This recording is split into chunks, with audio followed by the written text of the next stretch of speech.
நம்ம எல்லா விஷயத்திலும் பெருக பண்ண விரும்புகிற தேவன் தம்மை நம்பி வந்த ஜனங்களுக்கு கொடுக்கிற ஒரு அற்புதமான ஆசீர்வாதமான வார்த்தை கேட்போமா? சங்கீதம் 105:24. அவர் தம்முடைய ஜனங்களை மிகவும் பலுக பண்ணி அவர்களுடைய சத்துருக்களை பார்க்கிலும் அவர்களை பலவான்களாக்கினார். 2 காரியங்களை செய்கிறார். ஒன்று, பெருக பண்ணுகிறார். பலுக பண்ணுகிறார் என்றால் அவர்கள் மல்டிப்ளை ஆகிட்டே இருக்காங்கன்னு அர்த்தம். 2வது, சத்துருக்களை பார்க்கிலும் பலவான்களாக்கினார். அதாவது ஸ்ட்ரென்தன் த பீப்புள்னு சொல்லுவாங்க. நல்ல பலப்படுத்தி அவர்களை உறுதியான தன்மையுடையவர்களாக மாற்றினார். இந்த 2 நன்மையும் இன்னிலிருந்து உங்கள் வாழ்க்கையில் அளவில்லாமல் வரப்போகுங்க. நீங்களும் நான் செய்ய வேண்டிய ஒன்று தான், நாம் அவருடைய ஜனமாக இருக்கணும்.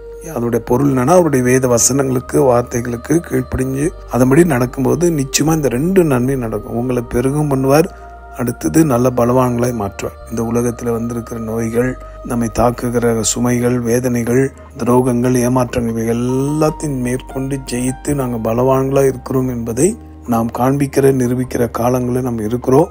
நிச்சயமா சொல்றேன், இது சொந்த முயற்சினால் ஒன்றும் நடக்காது. ஆனால் தேவன் நம்மை பலப்படுத்த விரும்புகிறார். பவுல் சொன்னது போல, என்னை பலப்படுத்துகிற கிறிஸ்துவினாலே அப்படின்னு சொல்லப்பட்டபடி அந்த பலனை பெற்றுக்கொள்ள நம்மை தாழ்த்துவோமா, ஒருமனப்படுவோம், கர்த்தருடைய வார்த்தைக்கு நேராக திரும்புவோம், இன்னும் கர்த்தருடைய சமூகத்துல காத்திருப்போம். தேவனுக்கு பிரியமில்லாத பாவங்கள், கிரியைகள் எல்லாம் விட்டு வெளியே வந்து தேவ அன்பில நிறைந்து அவருடைய திருப்பணி செய்யலாம். ஜெபிப்போம். அன்புள்ள ஆண்டவரே, உடைய வார்த்தையின்படியே எங்களை பலுக பண்ணவும், எங்களை பலவான்களை மாற்றும் உங்களுடைய கருத்துக்கு லேசான விஷயம் அப்பா. இதுக்கு தடையா இருக்கிற எங்கள் கீழ்ப்படியாமைகள், பாவங்கள், அக்கிரமங்கள், நீர் எதுவாக இருந்தாலும் மன்னித்து சுத்திகரி. என்னோடு சேர்ந்து ஜெபிக்கிற யாவரையும் பலுக பண்ணும், பெருக பண்ணும். இயேசுவின் நாமத்தான நன்மையிலும் கிருபையிலும் அவங்க வளரட்டும். உங்களுடைய நாமத்தை நான் வேண்டி மன்றாடுகிறோம் எங்கள் நல்ல பிதாவே, ஆமென்.